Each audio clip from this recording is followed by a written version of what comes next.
Welcome to the Standard of Truth podcast. In this podcast, Dr. Garrett Dirkmont and Professor Richard Leduc explore the early history of the Church of Jesus Christ of Latter-day Saints and the life and teachings of Prophet Joseph Smith. They examine the original historical sources and provide context for events of the past. They approach the history of the Church with faith, expertise, and humor.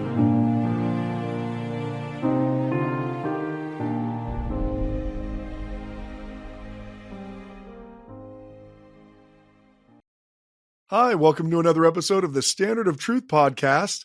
I'm your host, Dr. Garrett Dirkmont, and I'm joined by my friend, Professor Richard Leduc. Hello, Garrett. In this week's podcast, we're going to talk a little bit about Cincinnati. We're going to talk a little bit about Raphael, perhaps. We've got a lot of things as we get into the Phoebe Draper Palmer Brown mailbag, answering some questions, and then perhaps even getting to some of the topics from General Conference. So it's a meaty show, Garrett. We need to just get right into it. We have a lot, except there's something that we have to do first before that. And that is we have to lie about the fact that we picked UConn. We always had UConn. I had them the entire time. You could go back and listen to the other shows, and it's UConn. It's UConn first. It's UConn second. It's UConn third. It's all UConn. Yeah, I said to myself, Bill Murray's son is an assistant coach. I love Ghostbusters, therefore UConn all the way. Yeah, and I thought the same thing. I thought, sure, the guy on Purdue is 7'4", but I don't cheer for guys who aren't 7'6". If your name is Taco. Yeah, if you're not Taco Fall or Manute Bull or Bull, I don't even want to talk to you. Yeah, I need more from my heroes. Actually, what I wanted to, this is unexpected. I'm catching Richard unawares here. Yes, this is me surprising him the way he does with literally everything that he asks. Like, hey Garrett, you want us to talk about polygamy and stuff?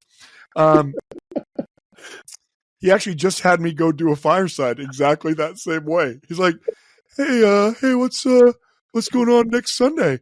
I don't know. I don't really think I have anything. Hey, you want to come do a fireside? It was something like that, wasn't it? It was pretty much it. And we have the ward. It's a ward in our stake, and actually there's going to be multiple wards. And we said we'd submit questions, or people could submit questions. And 97% of them are about polygamy. And I told you, if you have people submit what questions, if you get 15 questions, 16 of them will be about polygamy, which seems weird. It's a whole other question that appears. But I like the fact that. So I said, well, okay, I guess I'll do that.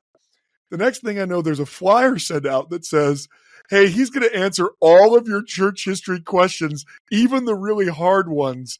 You guys should really come. I mean, that's literally what it said. It was sent out by the Elders Quorum president to all these wards. I didn't sign off on that. Okay. But I know a couple things about that Elders Quorum president. One, he has more faith in me than he should. Two, he's not actually going to come to the fireside. No. Cameron's going to come. He's a big fan. Okay. Well, So what I wanted to surprise Richard with is that some of you know, if you've listened to our previous podcast, that Richard and his family just got back from a humanitarian trip that they took to Peru, that they self-financed and then got donations from really dozens of our listeners to go. They had a plan to go to Peru and not only take clothes and stuff to poor people there. They came up with a plan to find a place ridiculously far away from the temple and then try to take people to the temple. So it's a pretty miraculous story. Obviously, it's not. I can't take the long version, Richard. But why don't you tell people how this played out? Because it's pretty awesome. Well, so I will say We didn't talk about it, I think, on the podcast before. And I joke around a lot, but I'm likely to get verklempt here. It was the coolest thing I have ever been a part of, and it wasn't me, as anyone that knows me is well aware. It was not me, but we talked about it at the live event that we did, the live recording in front of a studio audience. It was a lot of fun, and I talked about it, and we received many donations to help people to get to the temple that have never been to the temple before. And we were able to get 118 people. Which required you to rent buses, correct? Yeah, we got multiple buses. I can only imagine that Peruvian buses are the height of bus leisure. Well, it was a red eye bus there and a red eye bus back. And I gotta tell you, I mean, I don't know what percentage of talks were about the temple during General Conference, but I feel like it was the same number of talks that you get questions about polygamy. If there were 15 talks, 16 talks 16 of them were on the temple. Yeah, it seemed beautiful. I will tell you, I mean, you did surprise me with this. Now I know how it feels. I don't enjoy it at all. I don't appreciate it. Yeah. Try doing a live recording of your podcast against your will. No. Touche, salesman. So there's a couple of things. I'll just really quick. First is a massive thank you to all of the insanely kind people that are listeners to the podcast that donated to that to help people who have never been to the temple or have not been to the temple in 30 years be able to go. It was incredible. That's number one. Number two, every one of those people that went to the temple, all of them are better than me by a gazillion times. They have more faith than me. They're kinder than me. They're more like Jesus than me. Every one of them was. And we had 35 youth that had never been to the temple that were able to come to the first time. And I was straight up drowning those kids. My Spanish is terrible, and I didn't have the ability to tell them to just bend their knees and sit down. And they hadn't done baptisms since they were baptized themselves. And so they would go straight as a board, and I would have to just shove them so far down. And you couldn't just Duolingo the words for bend your knees? You couldn't. That was a little too... On my phone. It was... You couldn't just say, hey, Carlos, how do I tell them to bend their knees? Carlos, his good friend Carlos is from Peru and went kind of an interpreter. And yeah, he came, but he wasn't there in the baptistry. And this one kid, where was he? Wait, you did all this and got all the way to the temple and he just left? He's like, I've been here before. Look, there was a lot of logistics, man. Like, we're trying to feed all these people. We're trying to coordinate all this stuff. It's crazy. These explain people, how far away this was. It a ward or a stake that you were? It was so this was actually crazy. I don't know if I've told you this, Garrett. So this was nuts. So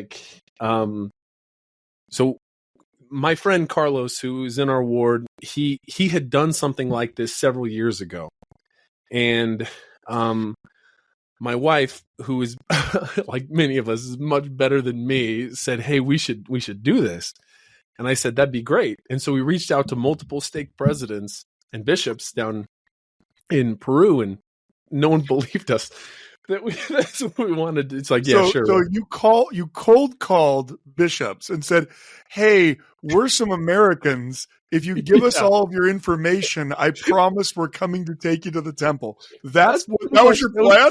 That's pretty much the sales pitch. Yeah, that was pretty much the pitch. Was Carlos at least making the pitch, or was it you? No, it was me. Yeah, it was even worse.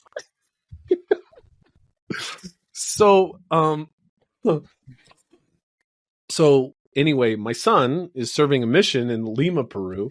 He comes across a bishop's phone number, random bishop that's near Lake Titicaca up in Puno, and says, hey, Dad, I came across this number. You should reach out to this bishop.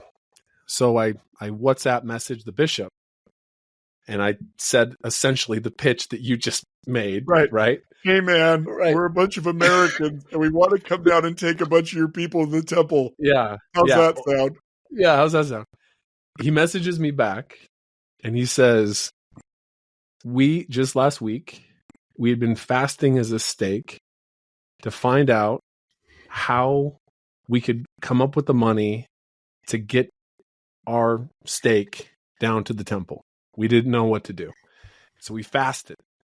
And then the next week, I get a call from this guy in Layton, Utah that says, hey, we want to take 2 buses of people to the temple. It was like the most miraculous thing in the world. And it was just one thing after another like that, you know? And so we get down there, and there's, these people come into the Arequipa temple, and they leave at like 10 o'clock in the evening. They get in close to about 7 o'clock in the morning. And they are at the temple for like 14, 15 hours. It was like the scene that you've painted before in Nauvoo, when the saints are being driven, and Brigham Young Brigham sets a time. I mean, they have to get out because they believe an army's coming to kill them. And so Brigham is sleeping in the temple. He's doing endowments, and it wasn't the shortened endowment, okay? He's doing the long form endowment. I mean, and then after that, he's doing the long endowments, and so he's doing it all day. They're literally performing endowments to the point where they're about to collapse from exhaustion, sleeping for 3 or 4 hours a night, and then doing endowments again. And so finally Brigham says, okay, we have got to go, because they feel like if they don't leave before the ice breaks up on the Mississippi, they won't be able to get out. So he finally says, that's it. This is the last day. We can't do anything else. And he goes to walk away from the temple, and there are hundreds of saints that are still lined up, desperate to get their endowments. And he can't bring himself to leave it. He can't. He goes back, and they push the date, and they go back, and they just keep doing endowments. And it's a pretty powerful thing, because it makes you wish that you had the same faith, that the temple was so important to you that when you hear a mob is coming, you hear an army's coming, you hear if you don't get out now, you might not get out with anything, you might be killed.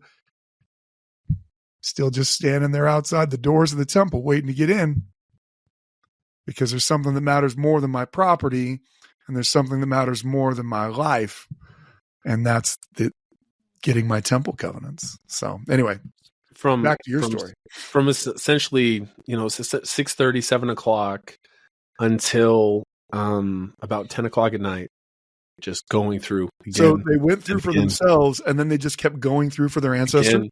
And again, and again, and again. And so the money that we was donated, that went to pay for the bus, it went to pay for the food. We may or may not have forgot about the garments. And so you just got a whole bunch of people endowed who don't have any garments?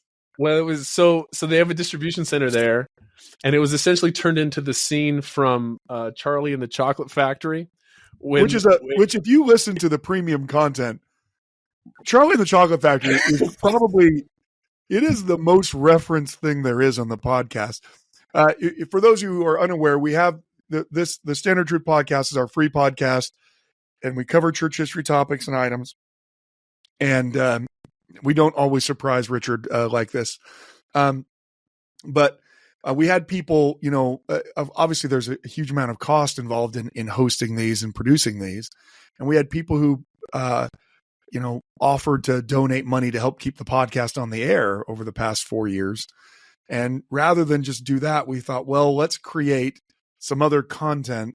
We'll call it premium content, which is, that's the biggest lie Pretty ever. Loose. It's Anything we create isn't premium. Like right now, the people listening are like, I don't feel like this is premium. Well, there you go.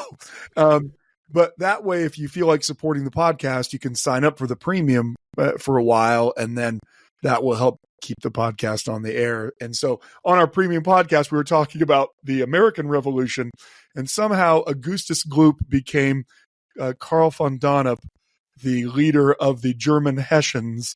That I think that thinking about the scene in the distribution center in the temple, they can't have a lot of garments there. But it was the scene when the guy that works at the candy store is singing and there's all the kids everywhere. Yep. It was awesome. You're awesome. There passing were 5 garments out to everybody. Oh no, it was. It was so legitimately. You hadn't collected the money for that, so you're just shelling out all of your money buying garments. I may or may not have hemorrhaged. So Becky was there. Carlos and I were trying to help him. They had never purchased garments before, and so they were buying them sizes way too big. We were trying to explain. Anyway, it was a beautiful comedy of us trying to help and the whole thing. I will say this: we had many wonderful, incredible experiences, and the kindness and the love of the people that donated, and then to the people that were there, it was literally the greatest thing I have ever been a part of, and it's not even close. And I will say that we've done some humanitarian stuff before, and we've gone to Peru before, and my sons did their Eagle Project there, and we took down clothes and food, and it was, we left that very, very sad because it felt like we were throwing a pebble into the Grand Canyon, because while we were doing something very nice, there was going to be tremendous need tomorrow, and we knew that, and you couldn't help but to feel that. But at the temple, it didn't feel like that at all. That's awesome. So anyway, for conference to have those talks on the temple as we were coming home, it was just beautiful. It reminds me of the Savior talking as he's feeding, the hosts of people, and that they'll be hungry, but that he's the bread of life. And that was, it was a beautiful thing. And I wish that you would not have asked me about it, but it was very nice. Well, the donations of the listeners was very, how very, miraculous very is it that you have this board and steak that are fasting to try to figure out how to get people 8 hours away to the temple, and you just happen to call that guy. My son comes across a random bishop's number, sends it to me. The whole thing is ridiculous. It's just the most ridiculous thing. It was almost as if God is in control. It's almost as though. Yeah, it's almost as if he has a plan. So that's awesome, and I thought we needed to share that. But let's dive into the Phoebe Draper mailbag. Yes, the Phoebe Draper Palmer Brown mailbag. And here we go. So this comes to us from friend of the show, Officer R. Officer R, The Curse of Cincinnati. This already sounds fascinating. Yes. Now I assume he means the Roman general Cincinnati, who saved Rome and then retired to the countryside. I assume that he means the Cincinnati Reds not being able to repeat in 1991, winning the World Series in back-to-back years since '76. That's what I assume he means. Is that a Pete Rose slight? Is that what is that? Who may or may not have bet on baseball, even though he totally admitted betting on baseball. After the announcement of a temple to be built in Cincinnati last conference, I spoke to a good friend of mine who is from Cincinnati, who related the curse of Cincinnati. By the way, Garrett, have you been to Cincinnati? Yes, I love Cincinnati. It's a beautiful town. Have you had the 5-way chili at Cincinnati. I believe I have not. I have not.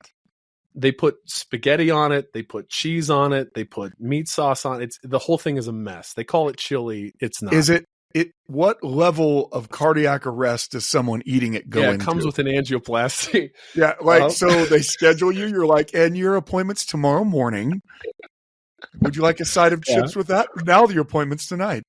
It's an abomination. It's pretty tasty, but it is an abomination. The legend, as related, was that after Cincinnati's citizens rejected early missionaries, Joseph Smith told them to wash the dust of that wicked city off their feet as a testimony against them.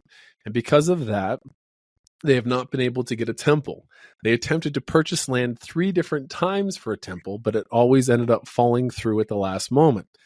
That's why there are 3 temples within 2 hours of Cincinnati, but never one in Cincinnati. Is there any historical account of this, or is this another Pittsburgh second ward? Oh, boy. That's funny. Nice callback. So on a previous episode, Jacob, who we have an email from that we're going to be reading. Okay, it's almost like we produced this show. It's all going to work together. There's no possible way. I mean, already people are like, what is this? Why did I tune in? So Jacob on a previous email had heard that the Pittsburgh Second Ward was the oldest ward east of the Mississippi in the church. The Pittsburgh Second Ward. Look, you can rename wards. Wards get new designations all the time. But and so we responded to that by talking about where that might have come from, and another listener decided that was a bit of dream crushing, and sent a meme that showed a small plastic airplane with a smiley face, a toy with a cartoon face, apparently carpet bombing the Pittsburgh Second Ward in my response to whether or not that was the case. That is so. Correct. Officer R wants me to carpet bomb another unsuspecting group of Midwestern Latter-day Saints. I mean, I know that your work's taking you away from your family for a while there, Officer R, but I mean, you're striking out with a vengeance against those from Cincinnati.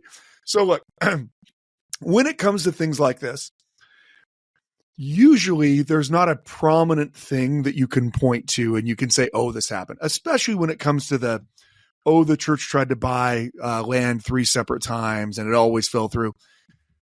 That's something that I wouldn't have the ability to know. First of all, that's 20th and 21st century stuff. I'm 20th century right up until like 1985. Like right when Marty McFly takes off in the DeLorean, that's the end. I everything else is not history anymore, and so I lose it. I just become some other political hack with a Facebook account at that point. You'd need to talk to someone else about whether or not that would even be public information. Rumors like that fly all the time when it comes to the church attempting to purchase lands. My experience is that when the church decides they're going to put a temple somewhere, they do it. They don't just go, well, God told us to put a temple in Cincinnati, but well, shucks, the land fell through and there's literally nowhere else we could look, so I guess we're done. Usually that's not the case, but it might be. I mean, it may be they're like, let's buy some land for a future temple, and that didn't work out. And of course, now they're going to have one regardless. I wonder where that land's going to be. But let me say where this probably comes from.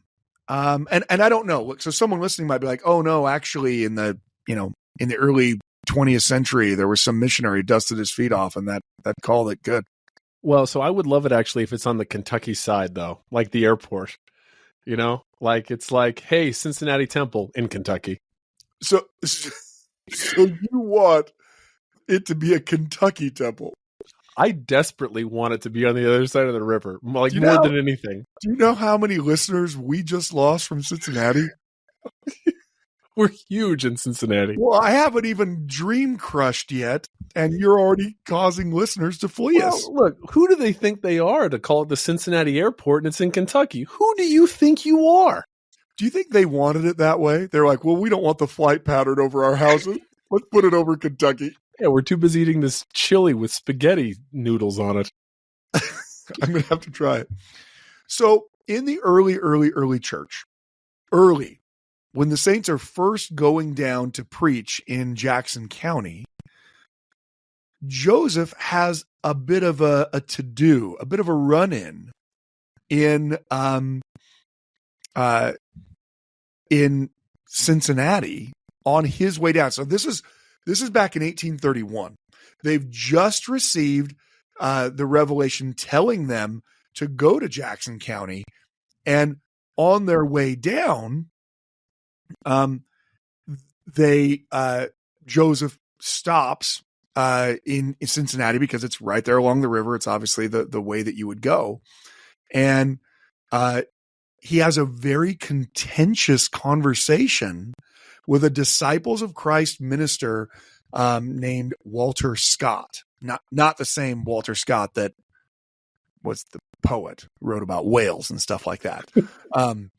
This is the Reverend Walter Scott, who is a Campbellite. So let me read from Joseph Smith's history, that portion. He says, on the 19th of June, in company with Sidney Rigdon, Martin Harris, Edward Partridge, W.W. Phelps, Joseph Coe,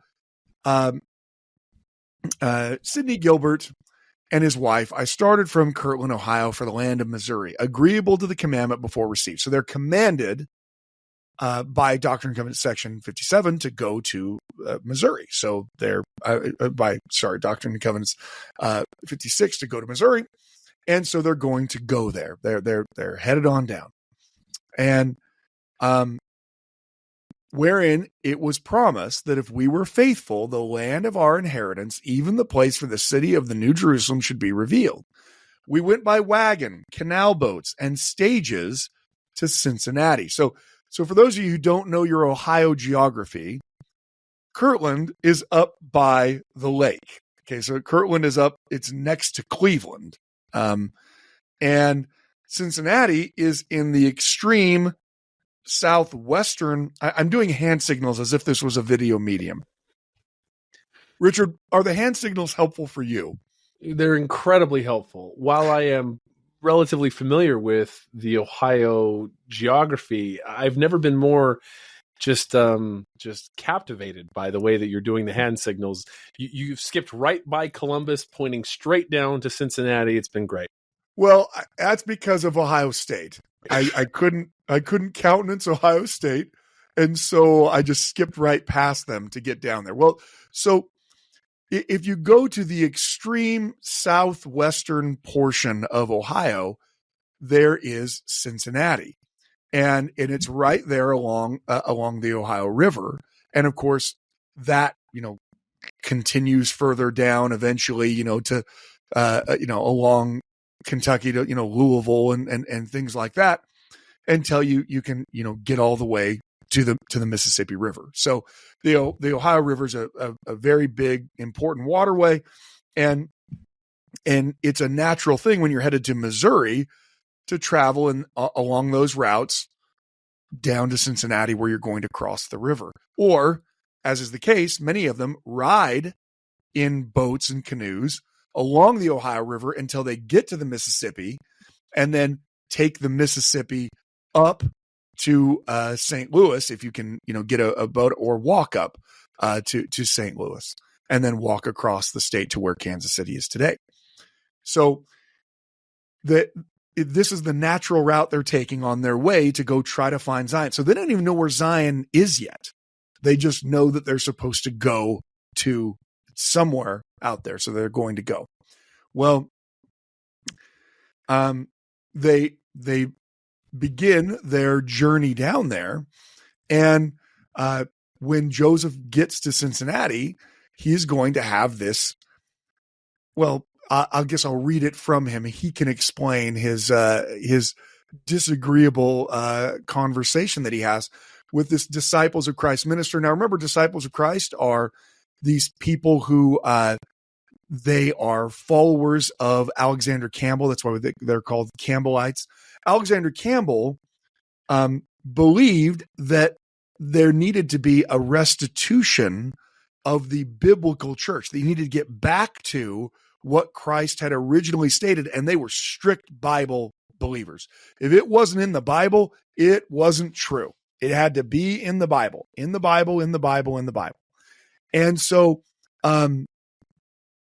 there are early Latter-day Saints, many of them in Kirtland, who are followers of Alexander Campbell, people like Sidney Rigdon, who already believe that there's been a kind of apostasy and you need to get back to the apostolic church that Jesus had, who hear the message of the restoration, and boy, it just clicks. So from the earliest days of the Book of Mormon, the Disciples of Christ movement, it's sometimes called the Christian movement. That's what they call themselves, is the Christian movement. They were at odds with Latter-day Saints because the message that Latter-day Saints were bringing is, yes, there was an apostasy, just like you believe. And by the way, here's a prophet producing new scripture and revelations to explain how we get away from this apostasy. So they are, they have very acrimonious relations early on. Joseph continues. We went by wagon, canal, and stages to Cincinnati, where I had an interview with Reverend Walter Scott, one of the fathers of the Campbellite or New Light Church. Before the close of our interview, he manifested one of the bitterest spirits against the doctrine of the New Testament, that these signs shall follow them that believe, as recorded in the 16th chapter of the Gospel according to St. Mark, that I had ever witnessed among men. We left Cincinnati in a steamer and landed at Louisville, Kentucky, where we were detained 3 days waiting for a steamer. And so he's going to talk about how they go on their way. Well, when they get down to Missouri and then get across the state, they are shown where the location of the temple is to be, and then they need to decide what is it that they're going to do next. And so this is Doctrine and Covenants section 60, where these elders are asking, well, what do we do now? I mean, we came down here. Do we stay? Do we wait? But they wanted to go back home. I mean, it's harvest time. Let's get back home. We can get back home. Joseph Smith said that the elders inquired, what are we to do? And they received Doctrine and Covenants section 60 as a response, which is again going to reference this. It starts off, behold, thus saith the Lord unto the elders of this church, who are to return speedily to the land from whence they came. Behold, it pleaseth me that you've come up hither. But with some I am not well pleased, for they will not open their mouths, but hide the talent which I have given unto them, because of the fear of men. Now, my guess is you may have had that quoted to you at some point on your mission, Richard. It's a good, let's scare the missionaries into making sure they preach scripture, which is exactly what God is saying. Like, there are people that are afraid of what man can do, and so they don't open their mouths and preach, and the Lord chastises them for that. Well, he goes on to say that they're supposed to head back, and he says, take your journey speedily for the place which is called St. Louis, and from thence let my servants Sidney Rigdon and Joseph and Oliver take their journey for Cincinnati.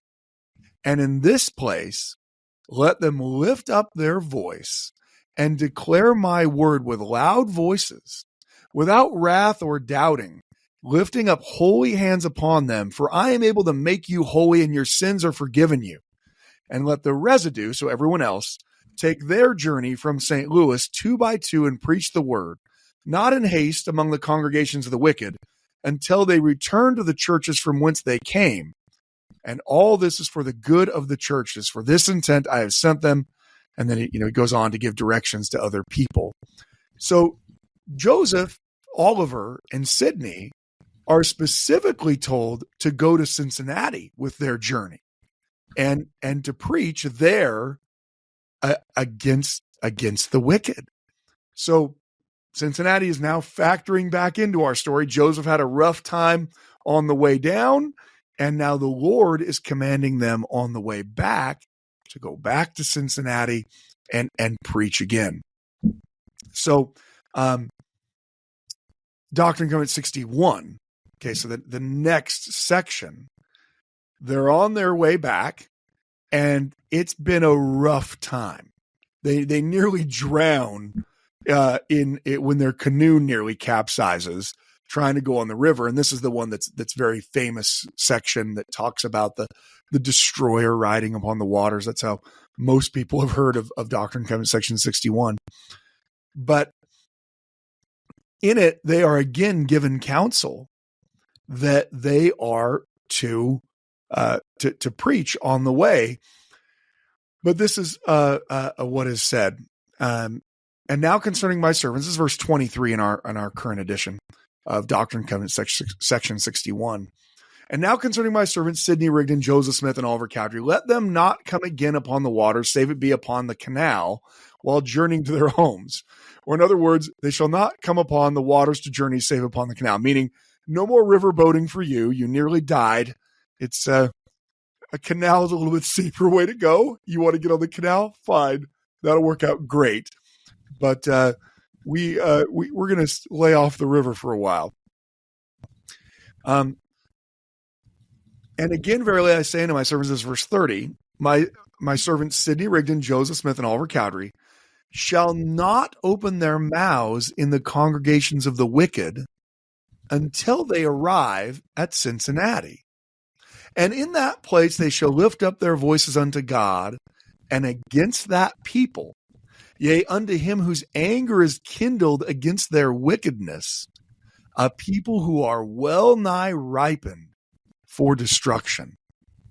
And from thence let them journey for their congregations of their brethren, for their labors are now wanted more abundantly among them than among the congregations of the wicked. So this is very interesting.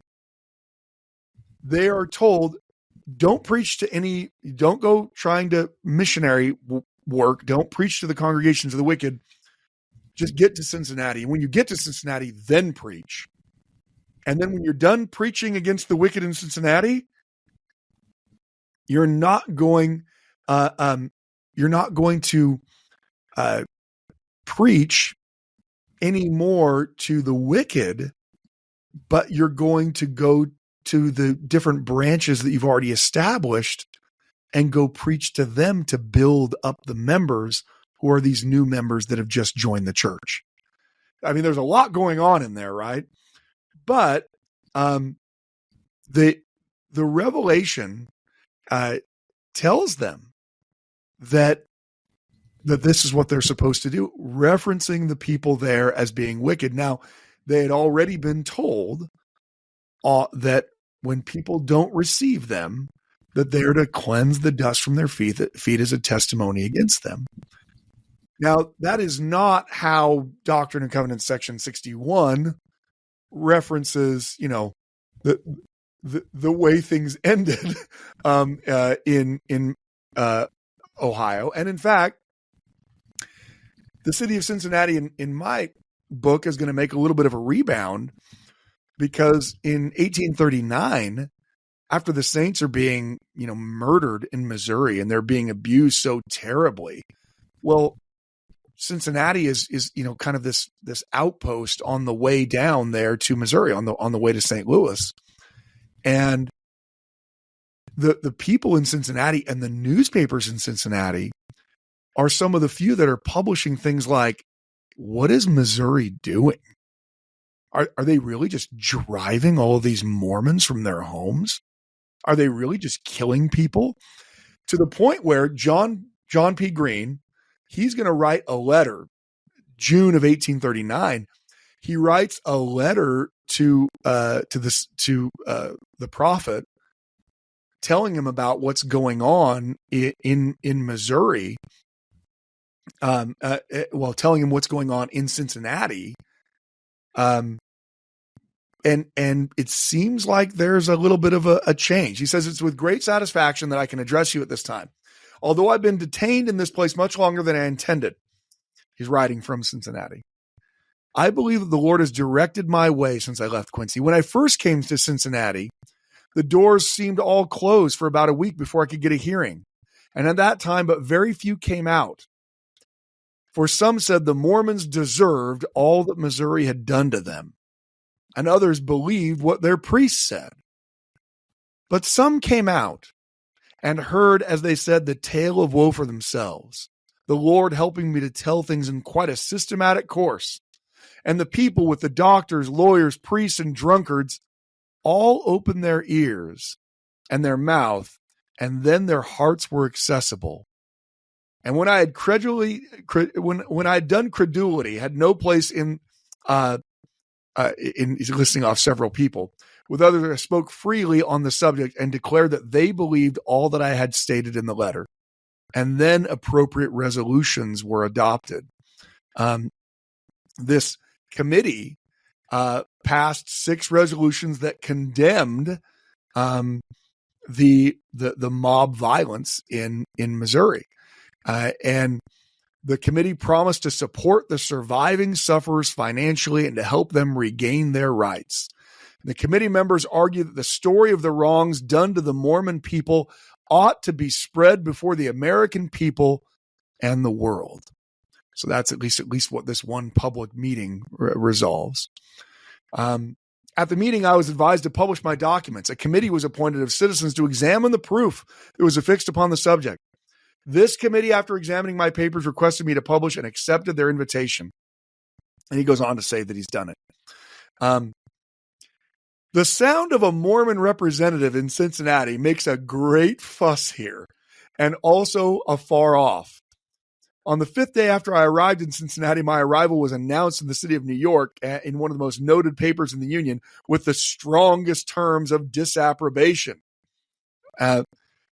Again, we can tell that part of what's going on here is this public relations battle about the Missourians have butchered the saints, but then are claiming that either they haven't or that they did it in self-defense. Yes, we were murdering children at Hans Mill in self-defense. We had to do it. There is a very pathetic invitation for the Mormon representative to soon appear on the seaboard. Pathetic meaning a plaintiff, meaning they really want them to go to the East Coast so that citizens of the East Coast might have an opportunity to sympathize with them in their afflictions. At the same time, the Missouri Republican complains very bitterly that the editors of Cincinnati, for their sympathies, have expressed for the Mormons and accused them of that wicked and notorious crime that their leader Joe Smith pretended to hold converse with deity. So we see that the people are stirred up for some reason. But dear sirs, this course of things will have the desired effect. It awakens up the attention of the people to hear and to read and to know for themselves. And whenever these things are laid before them, every honest man must believe. For from the very nature of things, the former refuse of lies are swept away, and the Missourians appear in their own garb of mobocracy, while the Mormons are stripped of that dark sable mantle of all manner of crime and wickedness which has come from the pulpit and the press, and the credulity of the people allows them to believe the truth, and the church does appear in its own native plainness without partiality and without hypocrisy. It's a pretty powerful letter, huh? And so, to me, it makes me say, look, I don't know what happened on the return journey in Cincinnati. Obviously, the whole town wasn't converted. But here, only a few years later, it is residents of Cincinnati that are giving Latter-day Saints a hearing and a defense that no Missourians are giving them. When it comes to things like, is there a curse on people? I mean, we talked about the Lilburn Boggs grave once, remember, on an earlier podcast. A lot of that ends up being folklore. A lot of it ends up being, I heard from someone who heard from someone. And it especially happens when you happen to live in the place that isn't getting the temple. I'm about to start inventing a folklore that Spanish Fork is cursed, and that's why we're not getting a temple, which sounds pretty petty as Richard tells his story of It was a 16-hour bus ride round trip. So you can't make it 20 minutes, Garrett. No, I cannot. Not readily. It's too full. It's too hard for me to get in there. So that's very good, and that's why you're a dream crusher. But that's perfect. I do want to just point out, and now this is, you said this about 20 minutes ago.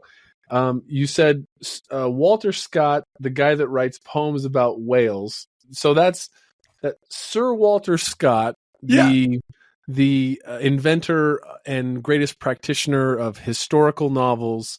Wrote Ivanhoe, Rob Roy, yes. The Lady in the Lake. He's that dude that wrote poems about whales. Look, have you ever read? He wrote a lot of things. He wrote a lot of things. Ivanhoe is pretty epic. If you haven't read Ivanhoe, I recommend. I haven't read it. I've heard it's great. You can watch a poorly done movie about it. Yes, it's poorly done. All right. So this next email in the Phoebe Draper Palmer Brown mailbag comes to us from Jacob. The same Jacob who asked about Pittsburgh.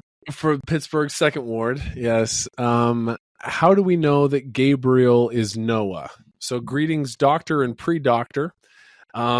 This is Dr. Brother Jacob. I wanted to let you know that I am not a Rigdonite or a Bickertonite.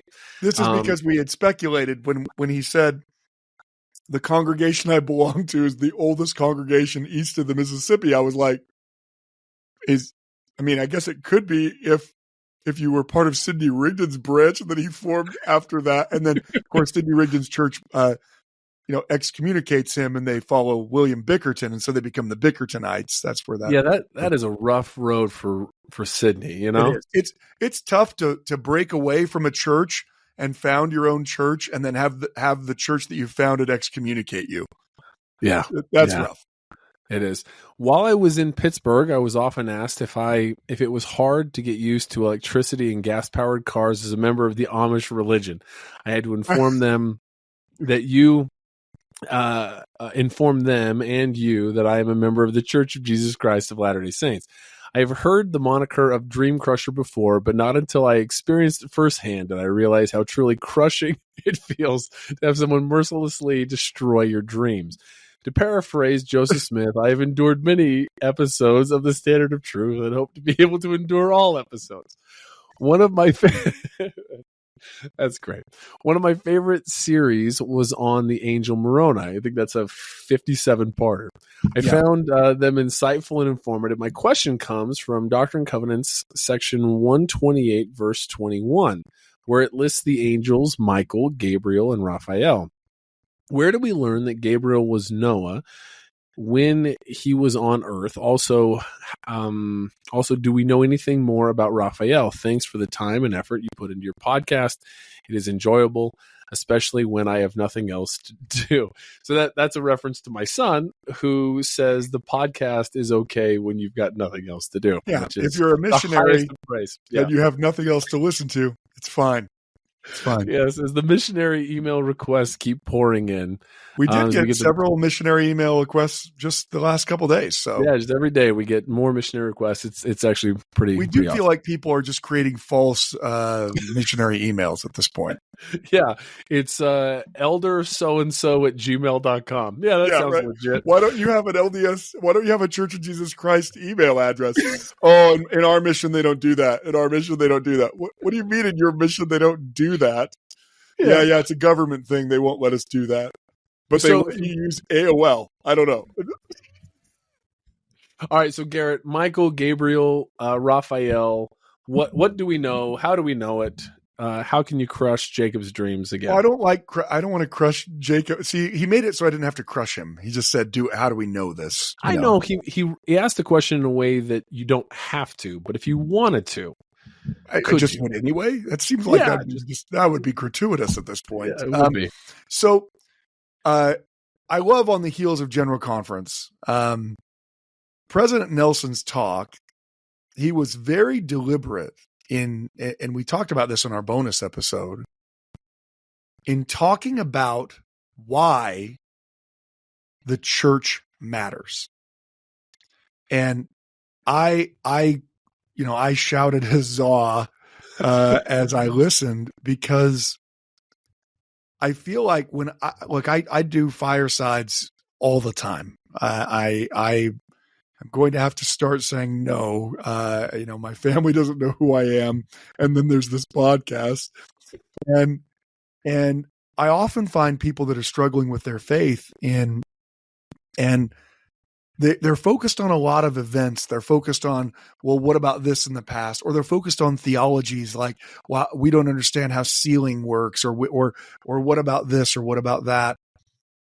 And what I find is that as they focus on those things, they often lose focus on the things that make the church great. I mean, for all the people who, hearing about the how much money the church has, made their Twitter rant about how, why don't we just give all that money away and feed all of Africa for a day, and then right, those arguments, they miss the point of why the church exists. Joseph Smith received what is radical theology. One of the reasons why you can't really classify Latter-day Saints as Protestants, first of all, we don't want to classify ourselves as Protestants, even though we desperately wish we were sometimes. We're always wishing we could just say the sinner's prayer and the next thing you know, we're in heaven. But Protestants, by definition, from Martin Luther, reject the efficacy of saving works, right? So Protestants are saying salvation comes from faith alone. And of course, yes, you're going to get baptized because Jesus told you to get baptized, but the baptism doesn't save you. If anything, it's a sign that you must have been saved because you're doing what Jesus told you to do. But salvation is only by grace. It's not by any work. Similarly, we'll have Holy Communion. We'll have the Lord's Supper, depending on what you call it. We call it the sacrament. But it's not an ordinance that has efficacy. It's something you do because the Lord told you to do it. But you don't do it because it actually is what wipes, it cleanses you from sin. And so Joseph introduced in the Restoration radical principle after radical principle. From baptism is not essential to it's literally essential. From there is no such thing as priesthood that is passed down hands on head, that the power to act in God's name just comes from belief. Joseph instead is saying that authority is essential. Well, the Lord is telling Joseph that authority is essential and that it has to be given. And so President Nelson, in his talk on Sunday at conference, I loved how he highlighted that. If we didn't have keys, if we didn't have authority, we could be a great social organization that is charitable and helps out people and teaches good moral principles, and that's it. The keys are the essential part of the restoration. The knowledge is incredible. I mean, look, I love the knowledge from the restoration. And if anything, I'm guilty of privileging the knowledge we get from the restoration more often than I am thinking about the keys. I'm thinking about how great it is to know who I really am as a child of God, to know who God really is, to know that we are the same type of being that God is. The knowledge certainly sets you free, but the essential are the priesthood, keys, powers, and the ordinances that come with that, because that's how you move from being saved from hellfire to becoming like your Father in heaven. And so I assume that President Nelson's talk spurred Jacob to ask this question. Because in Doctrine and Covenants section 128, Joseph lists off many of the people who came and declared their keys, right? Joseph, this is a letter that he writes to the church. In all ages of the world, whenever the Lord has given a dispensation of the priesthood to any man by actual revelation or any set of men, this power has been given. Hence, whatsoever men did in authority in the name of the Lord, and did it truly and faithfully, and kept a proper and faithful record of the same, it became a law on earth and in heaven, and it could not be annulled, according to the decrees of Jehovah. Now the great and grand secret of the whole matter, the summum bonum of the whole subject that is lying before us, consists in obtaining the powers of the holy priesthood. For him to whom the keys are given, there is no difficulty in obtaining knowledge of facts in relation to the salvation of the children of men, both as well for the dead as well for the living. He's going to go on to talk about baptism for the dead. But then as he begins to exult in this letter that he writes, what do we hear? A voice of gladness, a voice of mercy from heaven, a voice of truth out of the earth, glad tidings. What do we hear? Glad tidings from Cumorah. And he goes on to list the voice of Michael on the banks of the Susquehanna, detecting the devil when he appeared as an angel of light. The voice of Peter, James, and John in the wilderness between Harmony and Susquehanna County and Colesville, Broome County, on the Susquehanna River, declaring themselves as possessing the keys of the kingdom and the dispensation of the fullness of times. And again, the voice of God in the chamber of Old Father Whitmer in Fayette, Seneca County, and at sundry times and in diverse places through all the travels and tribulations of this Church of Jesus Christ of Latter-day Saints. And the voice of Michael, the archangel, and the voice of Gabriel, and of Raphael, and of diverse angels from Michael or Adam down to the present time, all declaring their dispensation, their rights, their keys, their honors, their majesty and glory, and the power of their priesthood, giving line upon line, precept upon precept, here a little and there a little, giving us consolation by holding forth that which is to come, confirming our hope. So here Joseph, in this exultant letter that he writes to the saints, well, he's in hiding himself, actually. They're trying to extradite him again to Missouri on false charges, even as late as 1842. He lists off these angels and that they all have their dispensation, their rights and keys, making it sound like they have come and they have given their rights and their keys. Now, the first part of the question is relatively easy to answer. To answer that, we're going to go to something that's sometimes called the discourse on the priesthood, notes on the priesthood. It's a discourse that Joseph gives sometime between the 26th of June and the 4th of August of 1839, in which he outlines a lot of aspects of the priesthood. So again, we're talking about keys. And so not surprising that here Joseph's going to give this explanation of these angels and their keys. Incidentally, I should say, there is anti-Mormon literature that specifically attacks the church on this point, on the point that Joseph Smith is claiming that Gabriel and Raphael gave him powers and authority.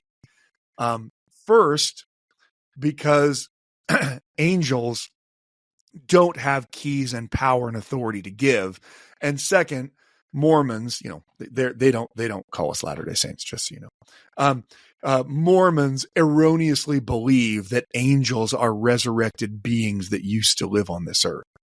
We have a whole episode on angels. You should go listen to it, just because it's a radical doctrine that Latter-day Saints have, that we believe that angels are resurrected beings that used to be people that lived on the earth. Christians don't believe that. They believe angels are creations of God that God creates out of nothing, just like he creates people out of nothing, but they aren't people at all. Even if they resemble people to carry out God's will, they are not mortals. They've never been mortal. They'll never be mortal. They weren't designed to be mortals. They are angels. They were never anything but angels, and they'll never be anything but angels. Well, in this sermon that Joseph gives, he explains the priesthood was first given to Adam. He obtained the first presidency and held the keys of it from generation to generation. He obtained it in the creation before the world was formed. There's something you don't think about every day, that Adam has priesthood power given to him before the world is formed. There's something to think about because he's the archangel Michael, right? He had dominion given him over every living creature. He is Michael, the archangel spoken of in the scriptures. Then to Noah, who is Gabriel. He stands next in authority to Adam in the priesthood. So something that we don't talk an awful lot about is that Joseph here declares that Noah isn't just at the head of a dispensation. He is next to Michael in authority among these leaders of dispensations. And we all know, how big Michael or Adam is in our theology as far as, being the head of the great priesthood meeting that will take place in Adam on Diamond. Then to Noah, who is Gabriel. He stands next in authority to Adam in the priesthood. He was called of God to this office and was the father of all living in his day. And to him was given the dominion. These men held keys first on earth and then in heaven. The priesthood is an everlasting principle and existed with God from eternity and will to eternity, without beginning of days or end of years. The keys have been brought from heaven whenever the gospel is sent. When they are revealed from heaven is by Adam's authority. Daniel chapter 7 speaks of the Ancient of Days. He means the oldest man, our father Adam, Michael. He will call his children together and with them and hold a council with them to prepare them for the coming of the Son of Man. Adam is the father of the human family and presides over the spirits of all men. And all that have had keys must stand before him in this great council. So he's giving a lot more about Adam here than he is about Noah and Gabriel. But this is how we know. We know it because it's a teaching that Joseph directly teaches. Now, as to Raphael, we're out of time. So if you want to hear about Raphael, you're going to have to listen next week, and we can talk all about Richard's favorite Teenage Mutant Ninja Turtle and my favorite Italian Renaissance painter. Well, I know that Leonardo leads and Donatello does machines. I know that Raphael is cool but crude, and Michelangelo is a party dude. Those are the things that I know, and I can't wait to talk about them next week. Anyone listening to this podcast who knows the theme music that Richard was just quoting knows the level that we're at. I know we joke around a lot on here. We're serious and we joke around. We do both. But how great was it to listen to our prophet declare the importance of those keys? How awesome a thing it is to be a member of the Church of Jesus Christ of Latter-day Saints. We are so lucky because we're not any better than anyone else on earth. And yet we have this knowledge and we have this authority that's been given that allows us to work toward exaltation. Now, everyone's going to get that chance. So it's not exclusive. Everyone's going to have the opportunity to be exalted. And that's one of the best parts about being a Latter-day Saint. As Elder Kieran said, God's building a highway to get as many people as he can to exaltation.